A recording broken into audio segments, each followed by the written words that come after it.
جب آپ کا وزیر سائنس اینڈ ٹیکنالوجی ایک ایسا آدمی ہو کہ انڈیا جب ایک اسپیس شپ بھیجنا چاہے چاند کی طرف، اور ہوتا کیا ہے کہ وہ وہاں پر پہنچنے سے پہلے غائب ہو جاتی ہے یا تباہ ہو جاتی ہے کسی وجہ کی بنیاد پر، تو وہ جشن منا رہا ہوتا ہے کہ انڈیا کی اسپیس شپ چاند پہ نہیں پہنچی، and it's a good news for Pakistan. تو یہ اسی طریقے سے کہ آپ ایک انڈر میٹرک ان پڑھ جاہل گوار ہو، اور آپ کا پڑوسی جو ہے وہ پی ایچ ڈی کرنے سے رہ گیا اور آپ وہاں ڈھول پیٹتے ہو۔ تو اس طرح کے جب مسکروں کو آپ اٹھا کے گورنمنٹ کے سیٹ اپ میں لے آتے ہیں، اتنے ٹیلنٹڈ لوگ ہونے کے باوجود آپ کی اسٹیٹ میں پھر لوگ سوشل ویب سائٹس کو جو ہے وہ میں سمجھتا ہوں اپنی حوث کو مٹانے کے لیے استعمال کرتے ہیں۔ نمبر ٹو، پھر آپ ہیومن رائٹس کے منسٹر کو ایک ایسے شخصیت کو لا کے ہم پہ مسلط کر دیتے ہیں کہ جب معصوم بچوں اور عورتوں کے ساتھ زیادتی ہو رہی ہوتی ہے اور یہ بل پیش ہوتا ہے کہ جی انہیں سرعام پھانسی دی جائے ایسے لوگوں کو، the one who is involved in these sort of activities، تو وہ ہی اس کی مخالفت کر دیتی ہے۔ تو جو ہیومن رائٹس کی وائلیشن پر ایک قسم کا راہ ہموار کیا جائے جس کی جانب سے، اس کو آپ وزارت دیں ہیومن رائٹس کی، جو بندہ سائنس اور ٹیکنالوجی کے ترویج میں سب سے بڑی حائل رکاوٹ ہو، اس کو آپ وہ وزارت دے دیں، اور آپ ایکسپیکٹ کریں اس قوم سے کہ وہ کچھ پازیٹیو کرے، تو نہیں ہوگی۔ آگے آپ کے رول ماڈلز اس طرح کے انفارچونیٹلی بیٹھے ہوئے ہیں مسلط شدہ۔ لیکن میں انڈورس کروں گا ہماری بہن نے جو بات کی، اس کو پریکٹیکلی امپلیمنٹ کرنے کی ضرورت ہے۔ نمبر ٹو، ہمارا جو بھائی بیٹھے ہیں جنہوں نے مائنورٹیز کو ریپرزینٹ کیا، میں ایک چیز کہنا چاہوں گا کہ پاکستان ایک معاملے میں فیل ہوا کہ جتنا مائنورٹیز کو یہاں پروٹیکٹ کیا جا رہا ہے، ہم اس طریقے سے انٹرنیشنل کمیونٹی کو پورٹری نہیں کر پائے۔ پاکستان الحمدللہ is the safest haven for the minority. آپ صرف یہ دیکھیں، let me to give you few examples, کچھ انہوں نے کیا بھی۔ سب سے important example, national defence university N D U, جہاں سے جب تک ایک بریگیڈیئر آفیسر وار کورس نہیں کرتا اس کو جنرل پروموٹ نہیں کیا جاتا، اور آپ کو پتہ ہے یہیں سے انٹرویوز لیے جاتے ہیں، یہیں گیٹ نمبر 4 میں سیاست دانوں کو الیکٹ کیا جاتا ہے یا سلیکٹ کیا جاتا ہے، انہیں پتا ہوتا ہے کہ آپ کی اسٹیٹ کے لیے کون بہتر ہے۔ این ڈی یو کے ریکٹر ایک لیفٹیننٹ جنرل رینک کے شخصیت گزری، بڑے زبردست آدمی تھے، ہی واز کرسچن۔ رانا بھگوان داس ہمارا ایک بہت زبردست قسم کے چیف جسٹس ہے، ہی واز ہندو۔ انڈیا میں جو دلت یا شودر کاسٹ کے ساتھ کیا جا رہا ہے، ان لوگوں کو جس طریقے سے مسلمانوں کے ساتھ ساتھ ان کو استحصال کا نشانہ بنایا جا رہا ہے۔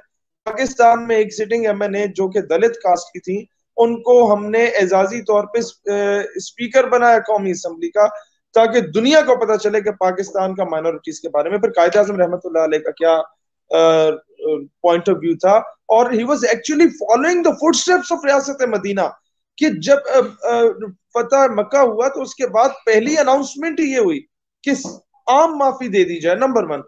Number 2، those who got arrested یا وہ ٹیکس دیں یا وہ بچوں کو پڑھائیں۔ Number 3، Christians can go to their churches, Hindus can go to their temples and Muslims can go to their mosques. The same cheese, same thing, it got implemented in Pakistan. The first announcement made by the Qaid Azam Rahmatullah was کہ Christians can go to their churches, Muslims can go to their mosques and Hindus can go to their temples.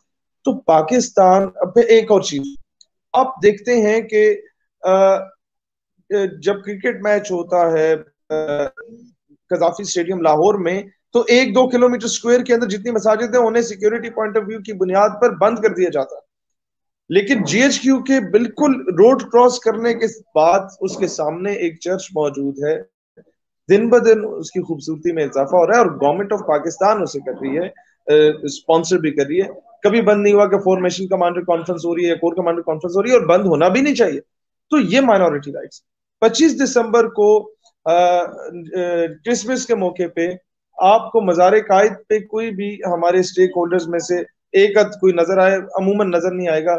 آپ کے governor, آپ کے chief minister, آپ کے air, army, navy, naval chief, یہ سارے، آپ کے پرائم منسٹر، آپ کے صدر مملکت آپ کو کسی نہ کسی چرچ میں نظر آئیں گے، آپ کو بلاول کسی نہ کسی مندر میں نظر آئے گا۔ تو پاکستان میں ہر اعتبار سے جتنا مائنورٹیز کو پروٹیکٹ کیا گیا، اس کو پورٹرے کرنے کے لیے ہمیں پراپر سمٹس کرنے چاہیے تاکہ دنیا جو ایک خونخوار جانور کی طرح پاکستان پہ امٹنے کی کوشش کر رہی ہے، پاکستان کو جس طریقے سے وہ ڈیسٹیبلائز کرنے کی کوشش کر رہے ہیں اس آڑ میں، ان کو ایک میسج جائے کہ یار جو کچھ آپ کو نظر آ رہا ہے اور جو ریالٹی ہے اس میں زمین آسمان کا فرق ہے۔ نمبر 3، جو سر بات کر رہے تھے، جو برطانیہ سے بات کر رہے تھے، میں ان کی ہر بات کو انڈورس کرتا ہوں کہ رسول اللہ علیہ الصلوۃ والسلام رحمت للعالمین ہے، وہ کسی ایک اسکول آف تھاٹ کے لیے نہیں۔ اسی پہ میں ایک چیز اور آپ لوگوں سے ریکویسٹ کرنا چاہوں گا، جو ہم لوگوں کو کیمپین انٹرنیشنل سطح پہ لانچ کرنی چاہیے دنیا میں امن و ایام کے قیام کے لیے۔ the thing which needs to be implemented is کہ جس طرح ہولوکاسٹ پہ قانون سازی کی گئی ہے کہ no one can speak over it either in favor of or against it، اسی طریقے سے آپ انبیاء علیہ السلام، اور بلکہ اس پہ میں کریڈٹ دوں گا مسلمانوں کو، اپنے ان مسلمانوں بھائیوں کو، کہ جب حضرت عیسیٰ علیہ السلام جیزس کرائسٹ جنہیں کہا جاتا ہے، ان کے اگینسٹ ایک مووی بنی تھی امریکہ میں، تو کیتھولک، پروٹیسٹنٹ یا آرتھوڈاکس سے پہلے مسلمان جو تھے وہ سڑکوں پہ نکلے اور انہوں نے کہا بھائی حضرت عیسیٰ علیہ السلام کو ہم جتنی قدر کی نگاہ سے، جتنا ہمارا ایمان پورا ہی نہیں ہوتا جب تک ہم انہیں تسلیم نہ کریں، ان پہ ایمان نہ لائیں۔ تو اسی طریقے سے ہمیں ابھی انٹرنیشنل لابنگ کرنی ہوگی، دنیا کے تمام ممالک جو کہ ابھی بھی ریلیجیس ویوز رکھتے ہیں ان کو آن بورڈ لینا ہوگا۔ مسلم ممالک کے بعد ہمیں کرسچن کنٹریز کو دیکھنا ہوگا اور انہیں کہنا ہوگا کہ آپ اس لا کو امپلیمنٹ کرانے میں ہمارا ساتھ دیں کہ no one could be able to speak against ناموس رسالت صلی اللہ علیہ وسلم، no one could be able to speak against Jesus Christ، حضرت عیسیٰ علیہ السلام، no one could be able to speak against Moses، حضرت موسیٰ علیہ السلام، no one could be able to speak against David، حضرت داؤد علیہ السلام۔ Similarly حضرت محمد صلی اللہ علیہ وسلم کے بارے میں مسلمان تو کبھی برداشت نہیں کر سکتا کسی قسم کی الٹی سیدھی بات۔ تو اس کے لیے آپ کو سب کو آن بورڈ لینے کی ضرورت ہے اور ان کو سمجھانے کی ضرورت ہے کہ کتنی امپورٹنس کا حامل ہے معاملہ دنیا میں امن و امان کے قیام کے لیے۔ اب آتے ہیں پاکستان کی طرف، جو آج آپ کا ٹاپک ہے نوجوانوں کا۔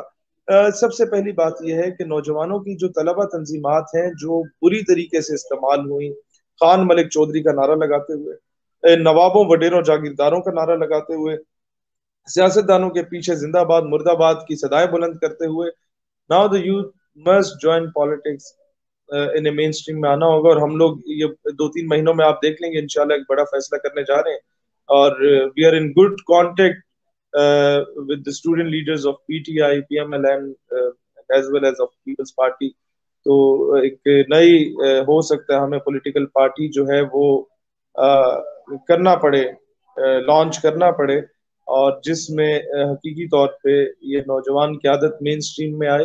اور جب تک یہ لوگ نہیں آئیں گے، ایک دہاڑی دار مزدور کا بیٹا نہیں آئے گا، ایک مڈل کلاس یا لوور مڈل کلاس کا بندہ نہیں آئے گا، ایک سیلف میڈ آدمی مین سٹریم میں نہیں آئے گا، اسے ایک ریڑھی والے کا یا دکاندار کا یا ایک عام غریب آدمی کا درد کا احساس نہیں ہوگا۔ اسی طریقے سے ہمیں یہ کانسیپٹ سامنے لانے کی ضرورت ہے کہ یہ جو معاملہ ہے ناموس رسالت کا یا ختم نبوت کا is not the matter of any sort of مولوی یا پیر، it's the matter of the entire مسلم امہ، بلکہ it's the matter of the entire humanity ہے as well۔ تو تیسری چیز جو ہم لوگوں کو مین سٹریم میں لانی ہے، جو آپ نے بات کی تھی، جو برطانیہ سے ہمارے دوست ہیں کہ جی میرا جسم میری مرضی کا نعرہ لگ رہا ہے یا اس طرح کے سلوگنز ریز آؤٹ ہو رہے ہیں۔ 8 مارچ کو انٹرنیشنل وومن ڈے ہے، جہاں پر یہ نعرے لگے کرتے تھے وہ اسلام آباد، لاہور اور کراچی کے پریس کلب کے سامنے لگا کرتے تھے۔ انشاءاللہ دس ٹائم یو ول سی کہ ہماری جو جماعت ہے نوجوانوں کی، وہ ان تینوں جگہوں پہ اسی ٹائم پہ انٹرنیشنل وومن ڈے کو ڈاکٹر عافیہ ڈے منانے کا اعلان ہم لوگوں نے کیا۔ اور ڈاکٹر عافیہ قوم کی بیٹی ہے، ہم لوگ سر اٹھا کے نہیں جیت سکتے اگر ہماری بیٹی اغیار کے ہاتھوں میں ہو۔ اور یہ کشمیر، فلسطین، برما کی مظلوم ماں بہنوں بیٹیوں کو ڈیڈیکیٹ کیا جائے گا یہ دن، اور اگر وہ لوگ آئے بھی تو آمنے سامنے انشاءاللہ تعالیٰ سارا کچھ ہوگا۔ ہمیں برائی کو کب تک تقریروں سے روکیں گے، کب تک حاکم وقت کے پیروں میں بیٹھیں گے؟ ہمیں میدان میں نگل کے سے روکنے کی ضرورت ہے، اور it's hell lot of an easy task, اتنا مشکل نہیں ہے۔ ہم نے ماضی میں دیکھا 26 سال میری عمر ہے. میں نے 8 سال میں 8 نہیں بلکہ 10 سال ہونے کو ہیں. when I was in metric I was 16 years old. تب سے میں اسٹوڈنٹ پالیٹکس میں ہوں. کئی ایسی چیزیں جس میں نے انیشیٹو لیا اور وہ کر کے دکھایا. فیڈرل بورڈ میں کرپشن کا ایشو تھا, اس کو ہم نے ایکسپوز کیا میڈیا کو لے کے. ان کے میں یہ بتانا چاہ رہا ہوں کہ طلبہ تنظیموں کا رول کیا رہا, اس میں اپنی اگزامپل دینا چاہتا ہوں. باہر سے اگزامپل سے بہتر ہے کہ آپ بتائیں کہ آپ نے خود کیا کیا. ہم نے میڈیا لے کے گئے, انہیں ایکسپوز کیا. وہ پیپرز کی ری چیکنگ کا معاملہ, کامسیٹس کی یونیورسٹی کا ڈوئل ڈگریز کا ایشو تھا 3000 بچوں کا, وہ ہم نے سارٹ آؤٹ کرایا, ان کا مستقبل بچایا. ایف ایم جیز فورن میڈیکل گریجویٹس کا ایشو آیا, 25,000 کے قریب ہمارے جو ملک سے باہر نوجوان ڈگریاں حاصل کر رہے تھے اور ڈگری حاصل کر کے آئے اور ان کی ڈگریز کو مانا ہی نہیں جا رہا تھا. یہ ہم نے پچھلے مہینے وہ ایشو سارٹ آؤٹ کرایا. 25,000 میں سے 18-19,000 جو ہمارے میڈیکل ڈاکٹرز ہیں ان کی ڈگریاں ویریفائی ہونا شروع ہو گئی ہیں. میں سمجھتا ہوں یہ آپ نے اس ملک کے مستقبل کو صحیح معنوں میں بچایا. پھر گورنمنٹ مرے کالج سیالکوٹ کے 12,000 بچوں کا پرائیویٹائزیشن کا ایشو بن گیا.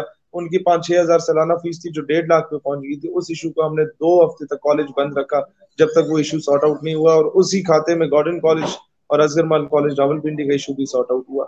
اسی طریقے سے آپ لوگوں کا جب بھی دینی معاملہ آتا ہے تو آپ ہمیں دینی جماعتوں یا مذہبی جماعتوں سے پہلے سڑکوں پہ موجود پاتے ہیں. پینٹ کوٹ اور ٹائی میں ملبوس ہمارے نوجوان مین سٹریم میں نکلتے ہیں تاکہ دنیا کو ایک ایسا میسج جائے کہ بھئی یہ مولوی نہیں آئے, یہ ہر بندہ اس کے سینٹیمنٹس ہرٹ ہوئے ہیں, اور یہ معاملہ کسی ایک طبقے کا نہیں ہے, یہ ہر انسان کا معاملہ ہے. تو نوجوان جو ہیں they can do lot of things. پھر مین سٹریم میں کس طریقے سے آگے نظریے کو ڈیفینڈ کرنا کہ 27 دن سے ایک بندہ اسرائیل کے جھنڈا لے کے اسلام آباد کی سڑکوں پہ بیٹھا ہوا ہے, جس ریاست کو آپ کی ریاست تسلیم ہی نہیں کرتی, and no one is dare to give him a shut up call.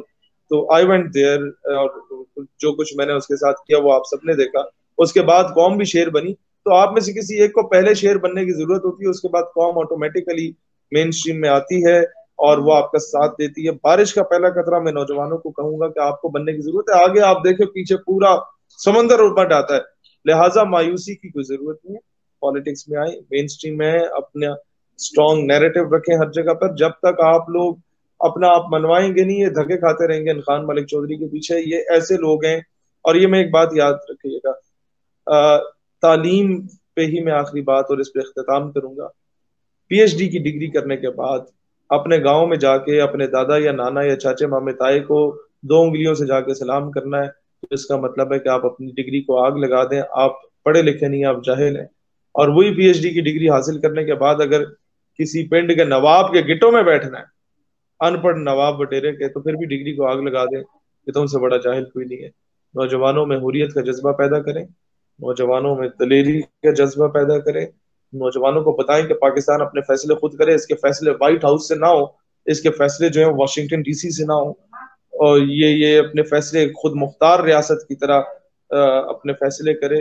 اور جو اسلام نے حقوق دیے ریلیجیس مائنورٹیز کو بھی, فتنوں کا نہیں, مائنورٹیز کو, may be Christian, may be Sikh, may be Hindus, جو باقی آپ کے ملک میں ریلیجیس مائنورٹیز ہیں ان کو ان کے رائٹس دیں. آپ کے ملک میں جس طبقے کا استحصال کیا جاتا ہے غریب طبقے کا, اس کو اس کے رائٹس دیں. یہ سارا کچھ ہو سکتا ہے جب آپ لوگ خود مین سٹریم میں آئیں گے, جب آپ خان ملک چودھری کے ساتھ سیلفیاں بنوانا چھوڑ دیں گے, اس کے سامنے ٹانگ پہ ٹانگ رکھ کے بیٹھ کے بات کرنے کے قابل ہوں گے, جس طرح ہم لوگ کرتے ہیں. ہو ہلکا یاراں تو ریشم کی طرح نرم, رزم حق و باطل ہو تو فولاد مومن. پاکستان ہمیشہ زندہ باد. اور بہت مزہ آیا آپ سب کو سن کے, اور بہت کچھ سیکھنے کو ملا آپ لوگوں سے.